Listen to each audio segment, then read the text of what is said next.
சுரேஷ்கா பிரீதா. நீங்க வந்து என்னோட நிறைய வீடியோஸ் பார்த்துருப்பீங்க. அதெல்லாம் சூப்பரா இருந்திருக்கும். நிறைய பேர் எனக்கு வந்து ஃபேன்ஸ் சப்ஸ்கிரைப் பண்றவங்கலாம் இருக்கீங்க. இப்போ வந்து நம்ம வீடியோ வந்து கருவாட்டு குழம்பு பத்தி பார்க்க போறோம். நாங்க வந்து இப்போ கருவாடை வந்து காய வச்சிருக்கேன். இப்போ வாங்க நம்ம கருவாட்டை பார்க்கலாம். வாங்க வீடியோ பார்க்கலாம். இதான் என்னோட கருவாடு. இங்க பாருங்க.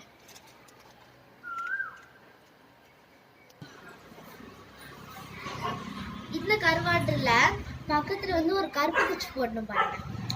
இந்த கருப்பு குச்சி போட்டா கறி மீன் என்ன இருந்தாலும் காக்கா நம்ம பக்கத்திலே வராது. காக்கா இதை சாப்பிட்ரும் அப்படின்னு நீங்க ரொம்ப கவலைப்படுவீங்க. உங்களுக்கு நிறைய ஒர்க்ஸும் இருக்கும், வேலையும் இருக்கும். பட் அதனால வந்து உங்களால இதை காய போடுறதுக்கு நிறைய டைம் இருக்காது. அதனால ஒரு ஈஸி மெத்தட். இந்த கருப்பு குச்சை வந்து நீங்க பக்கத்துல போட்டீங்கன்னா காக்கா வந்து நினைக்கும், ஓ நம்மள வந்து பாருங்க.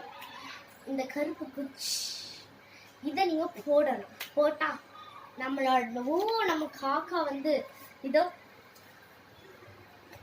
நம்மளோட இனத்துல வந்து ஒன்னு அடிச்சு போட்டிருக்கு அப்படின்னு நினைச்சிப்போம்.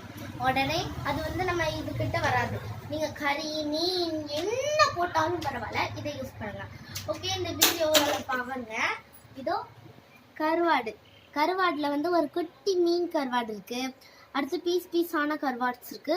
இங்க பாருங்க, குட்டி கருவாடு ஒன்று அழகா இருக்குல்ல, ரொம்ப அழகான கருவாடு வந்து ரொம்ப அழகா இருக்குல்ல. இங்க பாருங்க, நிறைய கருவாடு. இப்போ வந்து வாங்க, உங்களுக்கு இந்த வீடியோ பிடிச்சிருந்தா லைக் பண்ணுங்க, ஷேர் பண்ணுங்க, மறக்காம பெல் பட்டனையும் அமைக்கிங்க. கமெண்டும் நிறைய போடுங்க. உங்களுக்கு பிடிச்சது என்னன்னாலும் பரவாயில்ல, நீங்க கமெண்ட்ல சொல்லலாம். ஓகே, தேங்க்யூ ஃப்ரம் சுரேஷ்கா பிரீதா. பாய்.